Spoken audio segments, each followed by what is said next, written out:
नमस्कार और स्वागत है आप सबों का ज्ञान जंक्शन चैनल पर। आज हम बात करने वाले हैं दुनिया के सबसे खास त्योहारों में से एक रमजान और ईद के बारे में और जानेंगे इस वीडियो में इसके पीछे के खूबसूरत भावना को। तो सवाल ये उठता है कि आखिर एक महीने तक इतने कड़े अनुशासन और उपवास के बाद इतना बड़ा जश्न क्यों मनाते हैं, इसके मायने क्या है? तो चलिए इसी सवाल का जवाब ढूंढते हैं। तो सबसे पहले ये जान लेते हैं कि ईद का मतलब क्या है। इस्लाम में ईद का सीधा सा मतलब होता है त्योहार या खुशी का दिन, पर इसमें मुख्यतः दो बड़ी ईद होती है। जी हाँ, एक है ईद उल फित्र जो रमजान के ठीक बाद आती है और दूसरी है ईद उल अजहा जिसे कुर्बानी की ईद भी कहा जाता है। और आज का विषय मुख्यतः ईद उल फित्र का पर रहेगा। ईद उल फित्र को अगर समझना है तो पहले हमें उस महीने को समझना होगा जो इससे ठीक पहले आता है, यानी कि रमजान का महीना। सारी कहानी की नींव असल में यहीं से रखी जाती है। तो चलिए इसके लिए इतिहास में थोड़ा पीछे चलते हैं।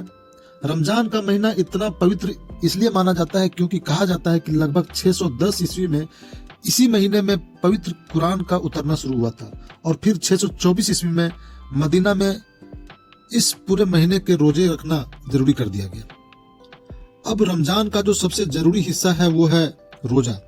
रोजा मतलब उपवास। लेकिन रुकिए, ये सिर्फ भूखे प्यासे रहने के बारे में नहीं है। इसका मकसद असल में बहुत गहरा है। तो रोजा रखना असल में एक तरह की स्पिरिचुअल एक्सरसाइज है। यह हमें सिखाता है सेल्फ डिसिप्लिन, संयम और उन लोगों के लिए हमदर्दी जिसके पास खाने पीने की कमी है। यह वक्त होता है बुरी आदतों और बुरी ख्यालों से दूर रहकर खुद को बेहतर बनाने का। तो सोचिए, पूरे एक महीने की स्पिरिचुअल एक्टिविटी के बाद आता है इनाम का दिन, खुशी और अल्लाह को शुक्रिया अदा करने का दिन। ईद उल फितर ये अनुशासन से जश्न तक का एक बहुत ही खूबसूरत सफर है। तो ईद का दिन शुरू कैसे होता है?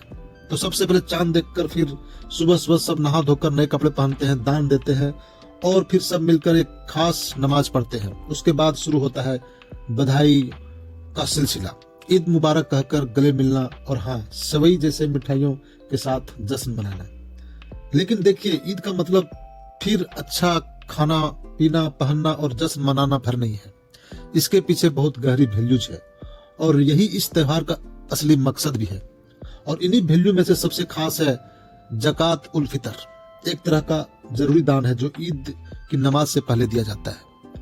और पता है क्यों? क्योंकि समाज के कोई गरीब से गरीब लोग भी इस खुशी के अवसर पर अकेला न रह जाए और वो भी सबके साथ जश्न मना सके।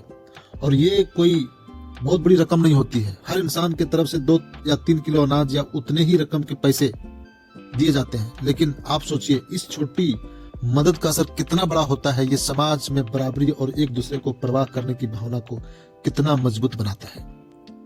तो आखिर में ईद का जो असली पैगाम है वो यही है, वो है भाईचारे का, सामाजिक सद्भाव का और साथ मिलकर रहने का त्योहार है ये। तो इस वीडियो में इतना ही। अगर वीडियो पसंद आया हो तो लाइक करें, सब्सक्राइब करें। धन्यवाद।